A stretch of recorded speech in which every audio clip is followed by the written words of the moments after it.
You know, there is this guy, and I think we talked about him just in brief. You know, his name is Shahryar.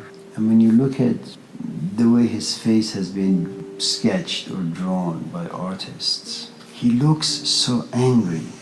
You know, it's kind of like the stories you hear about Shams, that he was just rude and crude, he was foul-mouthed. And yet, he has this really, really, really beautiful poems.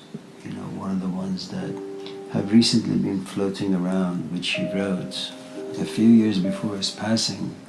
زندگانی و زمین زندان ماست، زندگانی درد بی درمان ماست، راندگانیم از بهشت جاودان، زندگی زندان جاویدان ماست. You know, here you have a man, and he is Persian, with the Persian history and culture, which is, you know, has experienced a good amount of trauma and brutality. He has resources in the sense that he speaks Persian really well, he's really educated. He knows Sufism well, he knows Islam well, he knows literature well, and he has this gift of writing poetry. And so, you know, he's also an introvert. He looks at, you know, life, and he doesn't see very many happy things about life.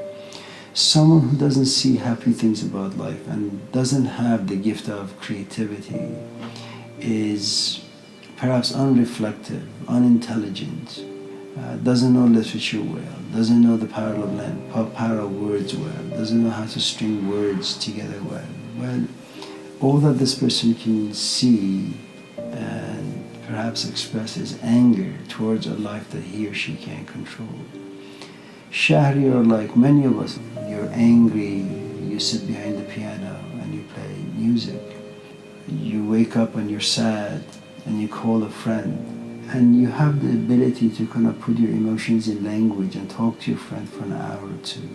I mean, these are gifts that you have because they rescue you from the pit of loneliness and depression, maybe even suicide to some extent. You know, it's such an amazing thing for someone really like Muhammad, like Buddha, you know, to kind of be reflective and be an introvert, to come out and say, you know, life is just bad. And it's not that life is bad, it's the relationship that human beings have with life is bad.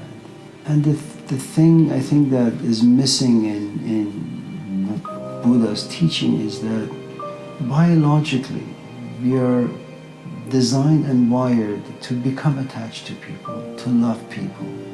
You can't easily walk away and just be detached. You can't move into relationships without expectations. These are just ridiculous things to expect from your own organism.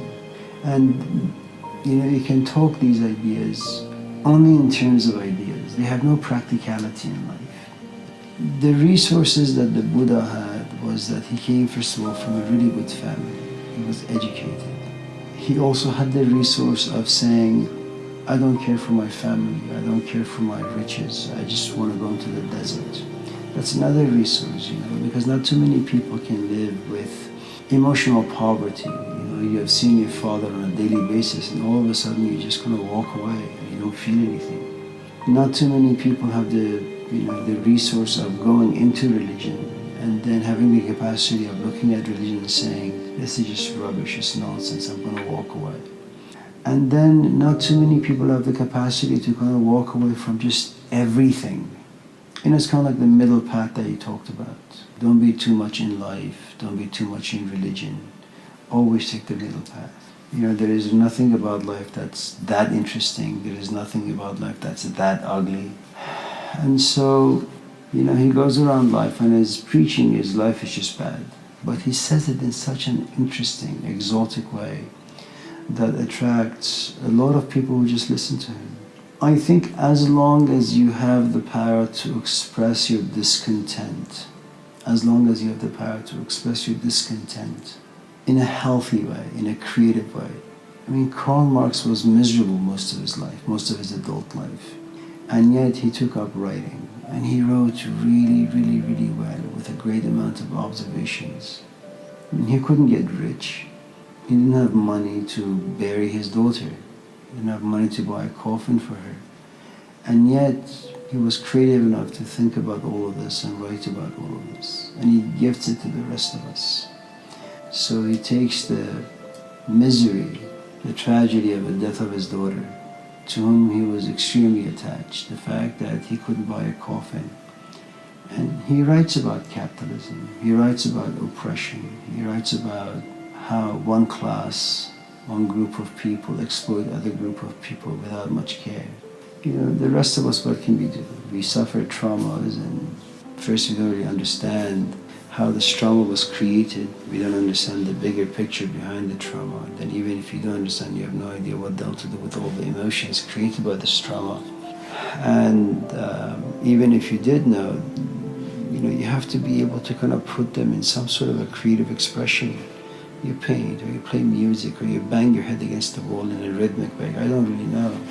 I think, you know, most of us complain about things because you're not really very talented about many things. You don't have the ability to express.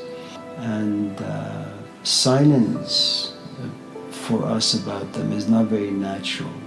Being quiet, being silent, at least on the outside, being seemingly at peace and calm, I think for most of us it's just a facade. We don't want to reveal too much, we don't want to expose too much. Because then, you know, it's kind of like when you go before a judge and the attorneys are attacking you and your lawyers tell you, you know, answer every question with a yes or a no. Don't say things that you haven't been asked. And that's the thing, you know, when you expose yourself, you begin to say things, and then people naturally begin to question you, and then you realize you can't really respond to them appropriately.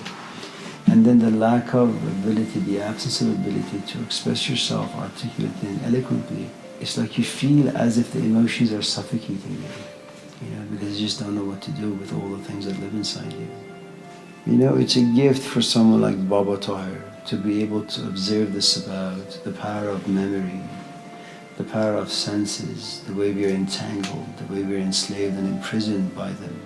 And in turn, he writes 4 lines, and they are really, really, really magnificent. It's not like he's giving us any remedies.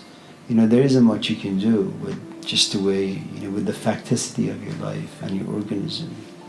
You see something, it's beautiful, and you're attracted to it. That's the end of it. He doesn't talk about you pursuing it, but he does say that when you see a Tesla, it just stays with you. And then all of a sudden you look at your car and you don't like your car that much. You begin to daydream about having a Tesla. He just says this is the way human beings are. And if there was a remedy, its only remedy was to get rid of the senses, which is impossible.